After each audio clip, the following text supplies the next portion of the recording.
Ya, oke. Di video kali ini saya akan membahas tentang nilai dari kecepatan cahaya ya. Ya, yang kita tahu kalau di sekolah atau mungkin di buku pelajaran atau di soal kita sering menemukan nilai dari kecepatan cahaya itu disimbolkan dengan C ya.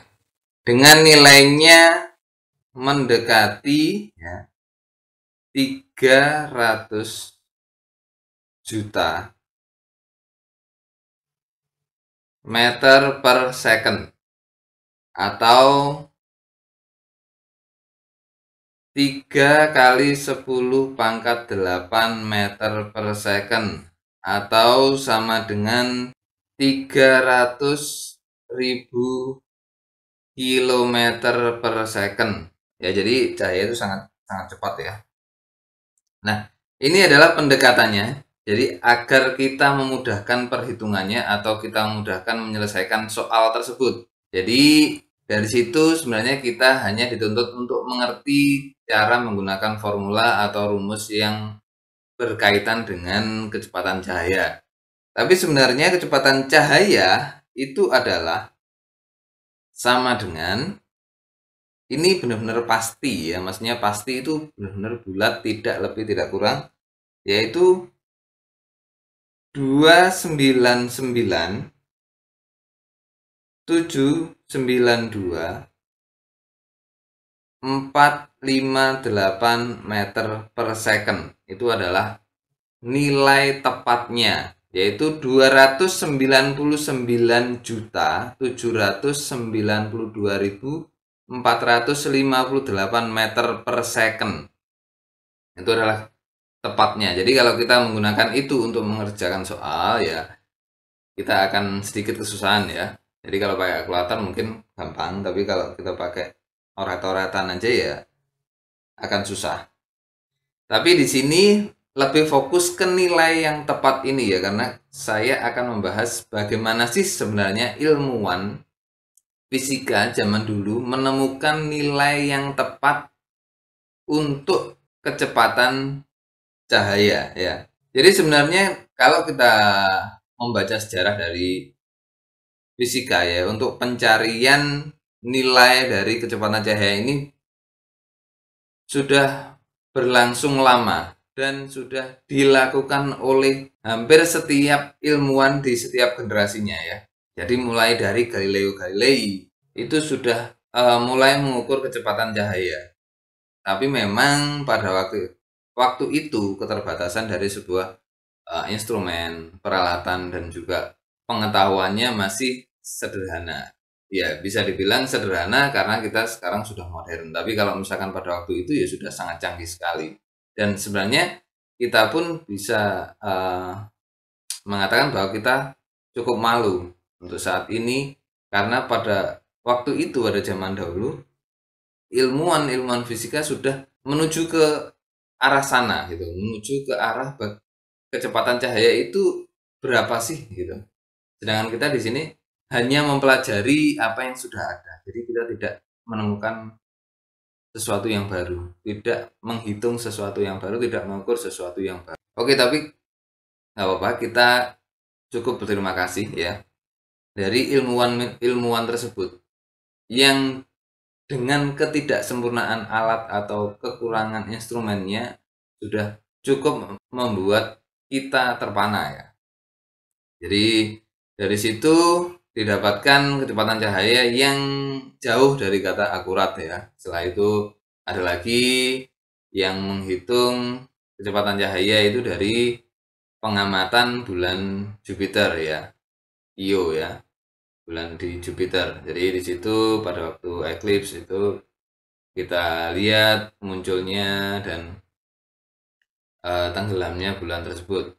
Nah, setelah itu ada lagi penemuan baru sampai dengan yang terakhir itu adalah yang akan kita bahas. Jadi mungkin untuk sejarahnya, untuk sejarah detailnya dari perhitungan tersebut mungkin akan saya bahas di video lain. Tapi saat ini saya akan bahas penghitungan kecepatan cahaya yang paling akhir dan mendapatkan nilai yang pasti ini, yang tepat ini. Nah, jadi kecepatan cahaya itu adalah, jadi cahaya pada waktu itu oleh Einstein itu sudah ditetapkan bahwa cahaya merupakan gelombang elektromagnetik. Ya, jadi ada kesepakatan dari ilmuwan fisika bahwa cahaya itu adalah sebuah gelombang elektromagnetik. Maksudnya gelombang elektromagnetik itu tidak memerlukan penghantar untuk merambatnya, beda dengan suara ya. Dan hasil dari elektrik atau elektro dan magnet itu adalah menghasilkan gelombang elektromagnetik. Nah, sebuah gelombang ya, kita gambarkan gelombangnya sederhana. Sebuah gelombang cahaya mempunyai sebuah kecepatan yaitu c ya. Kita anggap kecepatannya karena kita belum tahu, kita x ya, x meter per second. Nah, itu adalah kecepatan dari gelombang cahaya. Nah, cahaya tersebut akan berjalan sejauh atau selama 1 detik ya. Anggap aja di sini itu jarak waktunya adalah 1 detik. Nah, 1 detik cahaya tersebut berjalan berapa meter. Nah, itu yang akan kita hitung. Kalau kita sudah menemukan itu ya kita sudah tahu kecepatan cahayanya. Oke, ini adalah gelombangnya. Jadi gelombang cahaya sama dengan gelombang yang lain, jadi ada puncak, ada lembah. Nah, dari situ untuk mengukur jarak tempuhnya ini ya, jarak tempuh selama 1 detik ini kita membutuhkan yang namanya, pertama adalah panjang gelombang dari cahaya tersebut ya. Panjang gelombang ya, satu gelombang itu adalah dari puncak ke puncak bisa, dari ini ke sini juga bisa, dari tengah-tengah itu juga bisa, dari lembah ke lembah juga bisa. Oke, kita ambil dari sini ke sini, jadi ada satu lembah satu puncak. Nah, ini adalah satu gelombang. Sorry, ini ya. Ini adalah satu gelombang.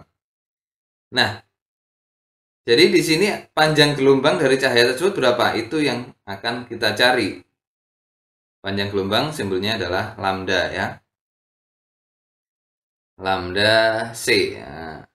Ini karena gelombang itu macam-macam, jadi panjang gelombangnya juga macam-macam. Tapi di sini adalah panjang gelombang dari sebuah cahaya atau lambda C. Oke, setelah itu, setelah kita tahu panjang gelombangnya, apa yang akan kita cari lagi? Karena panjang gelombang ini belum cukup. Nah, setelah kita tahu panjang gelombangnya, kita akan hitung berapa gelombang cahaya selama 1 detik tersebut. Nah, jadi panjang gelombangnya itu ada berapa? Nah, kalau dari ini ya bisa kita lihat berarti berapa di sini. 1 ya, dari sini 1, ini 2, ini 3, berarti ada 3 gelombang. Nah, seperti itu ya, tapi ini kan hanya simulasi atau hanya coretan biasa dan bukan gelombang cahaya yang sebenarnya. Nah, kita cari tahu ada berapa gelombang dalam 1 detik tersebut. Nah, di dalam fisika klasik kita sudah mengenal yang namanya frekuensi ya. Frekuensi di fisika klasik mungkin ada simbolnya F, bisa. Kalau di fisika modern simbol frekuensi sudah beda, yaitu nu ya, nu.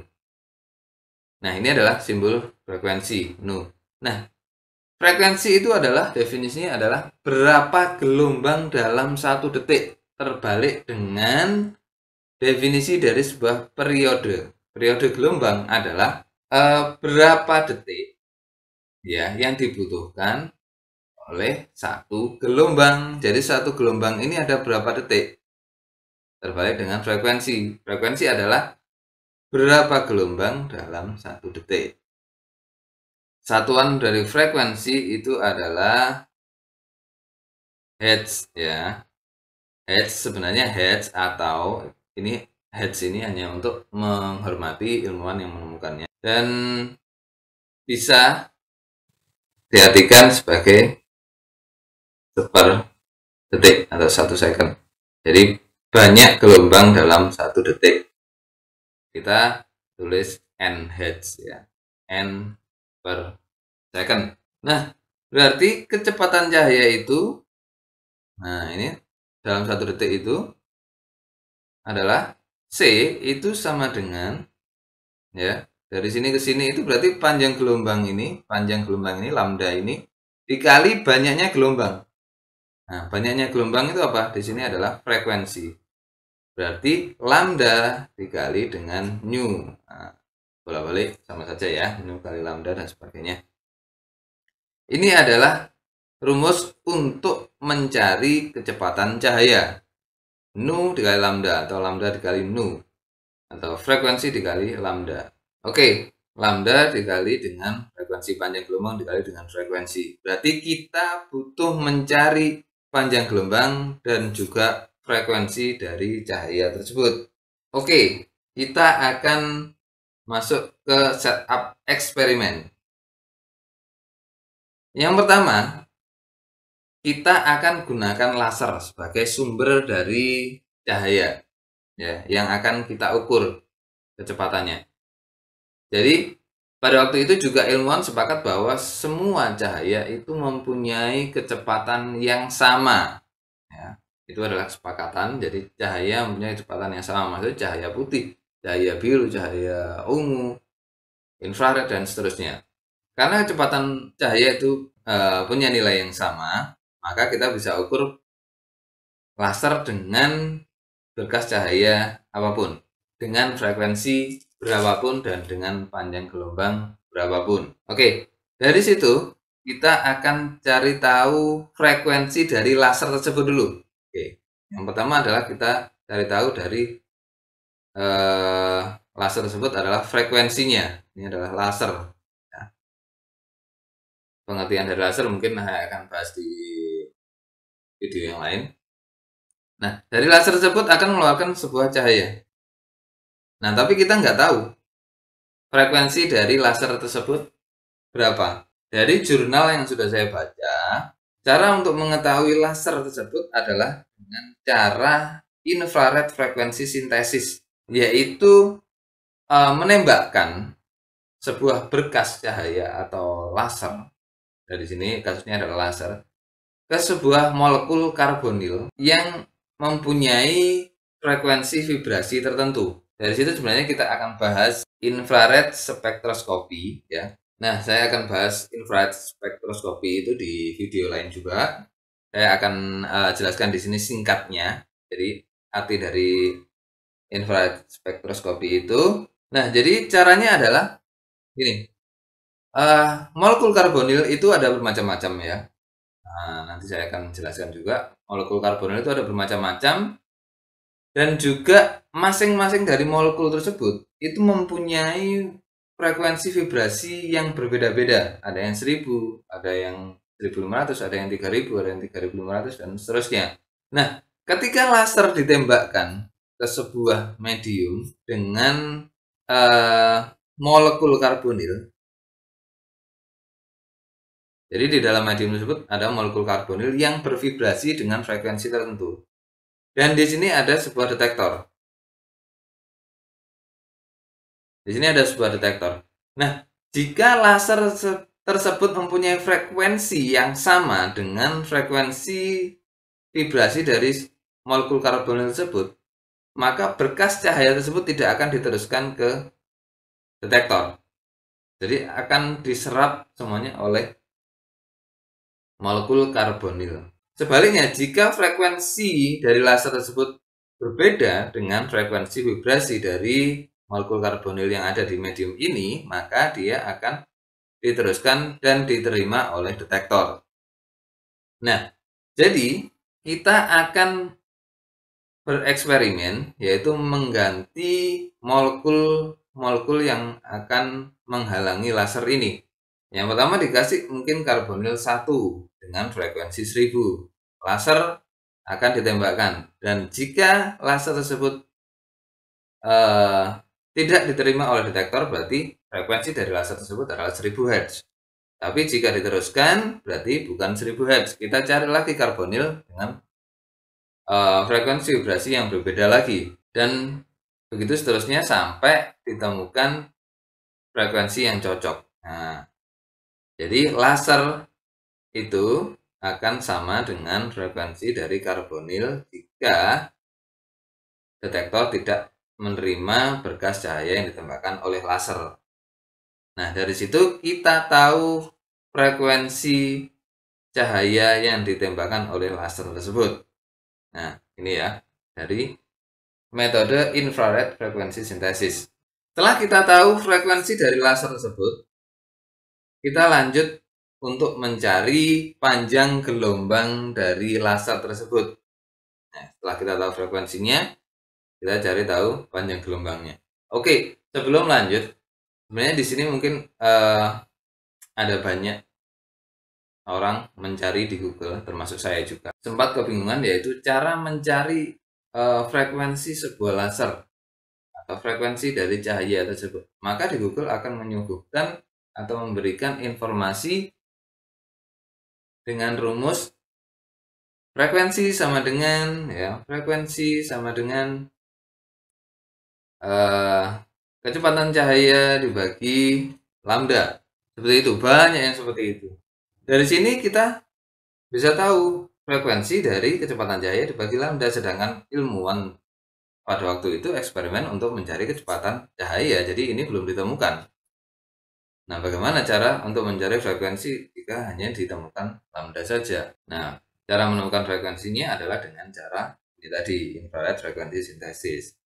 Begitu juga dengan cara mencari lambda atau panjang gelombang. Ya gampang.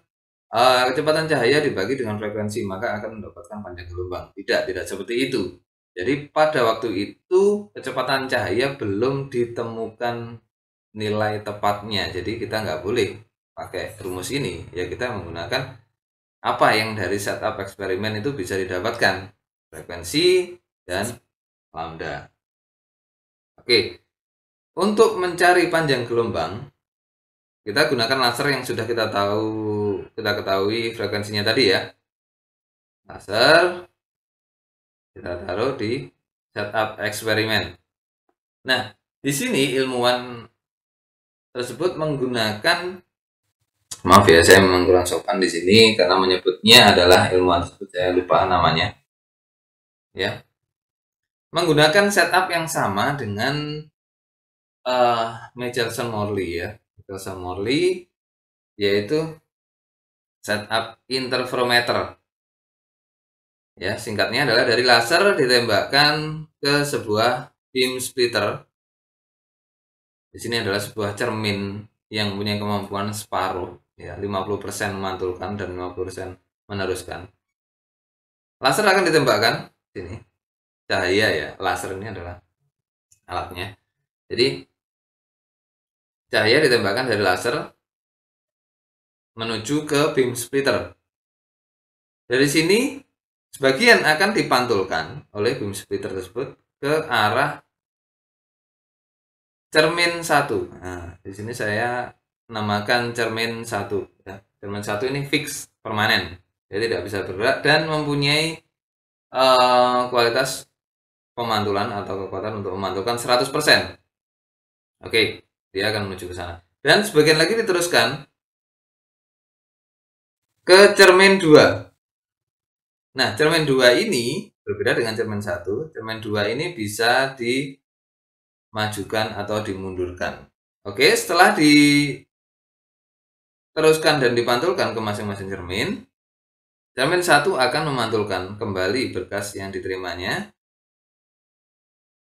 ke beam splitter tadi. Ya. Cermin 2 juga akan memantulkan berkasnya ke beam splitter juga. Setelah itu juga sama, dari beam splitter tersebut ada yang diteruskan dan ada yang dipantulkan. Dari cermin 1 dia diteruskan. Dari cermin 2 dia dipantulkan. Dan diterima oleh detektor.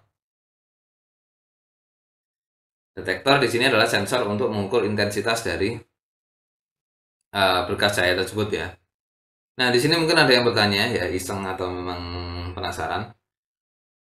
Ya, dari sini apakah dari cermin 2 ini semuanya akan dipantulkan? Enggak, tetap ada yang diteruskan juga. Dari cermin 1 juga ada yang dipantulkan juga, enggak semuanya diteruskan. Tapi kita tidak perhitungkan yang ini karena di sini tidak ada detektor. Jadi kita pasang detektor ada di sini. Jadi kalau dilihat setupnya memang benar-benar simetrikal ya. Nah, kenapa ini diadopsi dari interferometer Michelson Morley? Karena di sini sudah menggunakan laser, sedangkan waktu Michelson Morley itu ingat saya belum. Jadi setahu saya waktu baca itu belum pakai laser. Sedangkan ini sudah menggunakan laser. Atau pada waktu itu Michelson Morley kalau nggak salah menggunakan interferometer itu untuk mendeteksi sebuah ether sebelum akhirnya dikatakan bahwa cahaya itu tidak membutuhkan ether atau membutuhkan medium untuk merambat. Oke, kembali lagi ke sini. Nah, ada dua berkas cahaya yang diterima oleh detektor. Yang pertama dari pantulan cermin 1, yang kedua adalah dipantulkan dari cermin 2. Dari detektor tersebut, kita bisa mendapatkan nilai maksimum dan nilai minimum dari dua berkas ini. Kenapa? Karena ya tadi sifat dari gelombang cahaya itu mempunyai lembah. Ini mempunyai puncak dan mempunyai lembah ya. Ini. Dari sini kita ambil berkas yang dipantulkan dari cermin 1 ya. Cermin 1 dan berkas dari cermin 2. Kita geser cermin 2 ini maju atau mundur terserah ya. Pergeseran ini skalanya nano ya, atau mungkin 0,1 mikron ya, 0,1 mikrometer. Jadi memang sangat kecil. Karena memang kita akan mengukur panjang gelombang dari sebuah cahaya, di mana panjang gelombang cahaya itu satuannya nanometer ya. Nah, jadi mungkin kita bisa majukan atau mundurkan sejauh 1 mili ya. 1 mili itu sudah cukup banyak. Nah, di situ kita akan mendapatkan dari 1 mili itu kita catat nilai dari detektor. Intensitas yang didapatkan dari detektor ini kita catat, di situ akan mendapatkan nilai yang tertinggi maksimum itu berapa. Dan minimum itu berapa. Minimum bisa jadi 0 atau mungkin kalau ada noise ya tidak bisa jadi 0, tapi ada nilai minimum dan ada nilai maksimum. Kenapa bisa terjadi nilai minimum dan nilai maksimum? Nilai maksimum adalah ketika dua berkas ini kan saling tumpang tindih. Dua berkas ini coherence atau mempunyai fase yang sama. Jadi cermin 1 seperti ini dan cermin 2 juga sama seperti ini. Nah, ini yang dimaksud adalah coherence. Jadi puncak ketemu dengan puncak dan lembah ketemu dengan lembah. Ini akan saling menguatkan dan menghasilkan nilai yang maksimum tadi. Jadi yang puncak akan bertambah. Jika misalkan ini amplitudenya adalah A, berarti ditambahkan dengan ini menjadi 2A, dan ini juga sama menjadi 2A. Jadi mendapatkan nilai maksimum. Dan mendapatkan nilai minimum jika tidak coherence. Jika cermin 2, karena yang digerakkan adalah cermin 2 ya, yang cermin 1 ini tetap. Cermin 2 ini berbeda fase dan menghasilkan seperti ini. Jadi puncak ketemu dengan lembah dan lembah ketemu dengan puncak, maka dua berkas cahaya ini akan saling cancel out ya, akan saling menghilangkan atau mengurangi. Jadi yang puncak ini akan dihilangkan oleh lembah ini menjadi 0, dan yang lembah ini akan ditambah dengan puncak ini menjadi 0 juga. Jadi kalau kita gambarkan hasilnya itu seperti ini. Untuk yang coherent hasilnya akan menjadi lebih besar. Jadi seperti ini. Nah, jadi lebih besar amplitudenya. Dan sedangkan yang ini itu akan menjadi lebih kecil atau 0 ya. Karena saling mengcancel. Nah, dari sini kita catat jarak atau waktu kita menggeser ya, pada waktu kita menggeser cermin 2 ini, kita catat selisih pergeseran dari nilai maksimum dan nilai minimum. Jadi dari detektor ini juga sebenarnya kita menghasilkan sebuah gelombang juga, gelombang intensitas itu seperti ini. Nah, kita juga menggerakkan ini. Jadi kalau dibuat grafik, ini adalah X, sumbu X-nya ini adalah pergerakan ini, pergeseran ini. Bisa kita bilang X ya. Dan di sini adalah intensitas cahayanya. X-nya misalkan kita geser 100 nano itu sekian, kita geser 200 nano sekian, dan seterusnya sampai ketemu tertinggi dan terendahnya. Oh, sorry, terendahnya mungkin 0 ya. Jadi X-nya ada di sini. Oke. Nah, dari sini kita dapat selisihnya, selisih ini ke sini itu berapa? Jadi dari tertinggi maksimum ke terendah itu adalah berapa? Kita simpulkan delta S ya, pergeserannya adalah delta S. Karena X-nya di sini sudah dipakai C ya. Oke, di sini adalah delta S. Delta S ini adalah selisih dari pergeseran nilai tertinggi dan nilai terendah. Delta S. Oke, dari delta S ini kita sudah bisa mendapatkan lambda atau panjang gelombangnya. Caranya bagaimana? Kita cek di sini. Panjang gelombang atau lambda itu adalah dari sini ke sini. Ya, dari sini ke sini, dari sini ke sini. Lalu panjang gelombang tersebut digeser. Ini adalah setengah dari panjang gelombang, ini adalah setengah dari panjang gelombang, ini adalah setengah dari panjang gelombang atau setengah dari lambda. Yang termin 2 tersebut digeser sampai gelombangnya itu bergeser setengah lambda. Ya kan? Nah, tadinya ini adalah titik 1, ini titik 2, ini titik 3. Nah, digeser maju atau mundur, terserah. Di sini kita akan memajukan gelombang ini. Jadi 2 itu akan menjadi di sini. Nah, geser di sini 2, di sini 3, dan di sini 4. Jadi dia geser setengah lambda. Cermin tersebut digeser sejauh delta S dan menghasilkan berkas dari cermin 2 itu bergeser setengah lambda. Lalu apa hubungannya delta S ini dengan setengah lambda? Apakah delta S ini sama dengan setengah lambda? Oke, kita cek dulu. Setengah lambda itu dihasilkan dari seluruh perjalanan ini ke sini. Sampai di detektor ini diterima ternyata pergeseran setengah lambda. Oke, semuanya fix ya, semuanya fix, panjangnya fix dari laser ke beam splitter, dari cermin 1 ke beam splitter, dari detektor ke beam splitter fix kecuali cermin 2 yang bisa digeser ke kanan atau ke kiri. Nah, anggap saja awal sebelum digeser atau awal kita ketika mendapatkan nilai maksimum ya di sini itu adalah L, jaraknya adalah L ya, L meter. Kembalinya juga sama yaitu L. Lalu setelah digeser ke sini dan mendapatkan nilai minimum itu adalah delta S. Ya, digeser jauh delta S. Jadi L ini tambah delta S, L di bawah ini juga ditambah delta S. Dan akhirnya perjalanan dari sebuah gelombang cahaya tadi yang pertama ketika diteruskan oleh beam splitter ini dan menuju cermin yang sudah digeser, dia adalah mengalami perubahan delta S. Dan kembali ketika dipantulkan dari cermin 2 tadi juga mengalami pertambahan sejauh delta S. Nah, jadi 2 kali delta S. Ya, 2 kali delta S. Sehingga 2 kali delta S tersebut menghasilkan setengah lambda. Maka pergeseran cermin atau pergeseran cermin delta S tadi itu menghasilkan perjalanan gelombang cahaya menjadi bertambah 2 kali delta S dan menghasilkan pergeseran gelombang sejauh setengah lambda. Maka bisa kita simpulkan bahwa lambda itu sama dengan 4 kali delta S. Jadi delta S ini adalah pergeseran cerminnya dari maksimum ke minimum atau sebaliknya.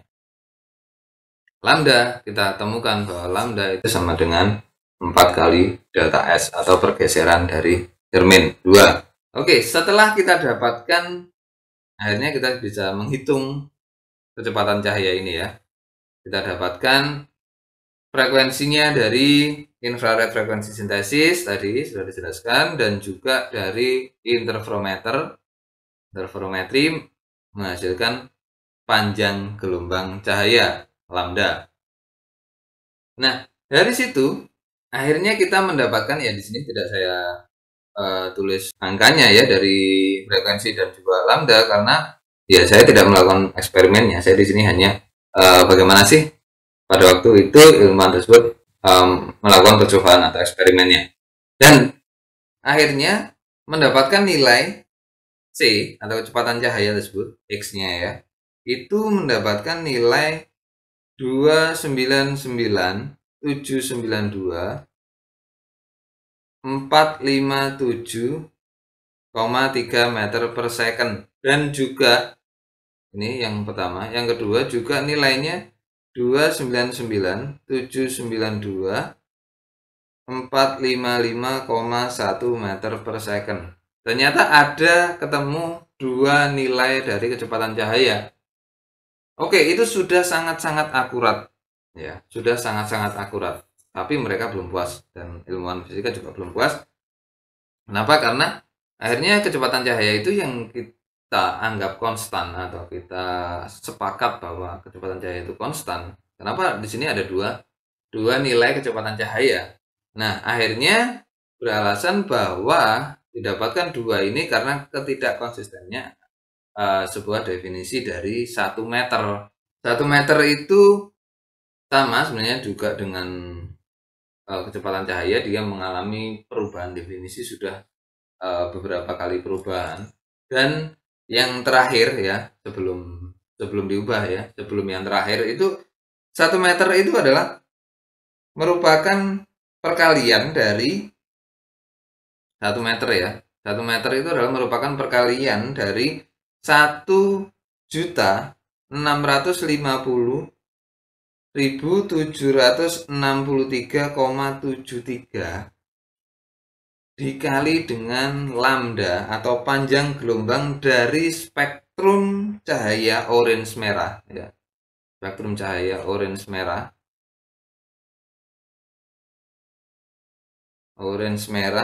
Dari emisi atom krypton 86. 1 meter pada waktu itu adalah definisinya adalah seperti ini. Perkalian dari 1.650.763,73 lambda. Lambda adalah panjang gelombang dari orange merah atau cahaya orange merah yang dikeluarkan dari atom krypton 86. Nah, setelah itu akhirnya ilmuwan fisika sepakat untuk mengubah definisi dari 1 meter. Ilmuwan fisika sepakat untuk mengubah definisi dari 1 meter. Jadi sebenarnya satuan dari fisika seperti berat, kilogram, seperti panjang, meter, Celsius, Kelvin dan sebagainya itu mempunyai patokan ya atau acuan untuk kalibrasi alat-alat kita. Jadi instrumen-instrumen mereka itu perlu dikalibrasi. Jadi kalau misalkan mau mengkalibrasi sebuah penggaris atau mengkalibrasi satuan panjang, alat yang untuk mengukur satuan panjang ya, menggunakan ini 1 meter itu sekian. Jadi kalau misalkan 1 meter penggaris itu 1 meternya nggak seperti ini ya, berarti salah, jadi harus dikalibrasi.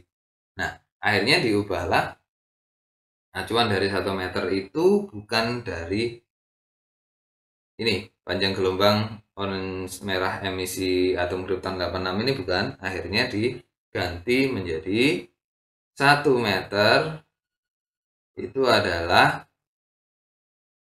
jarak yang ditempuh cahaya yang melakukan perjalanan selama 1/299.792.458 second.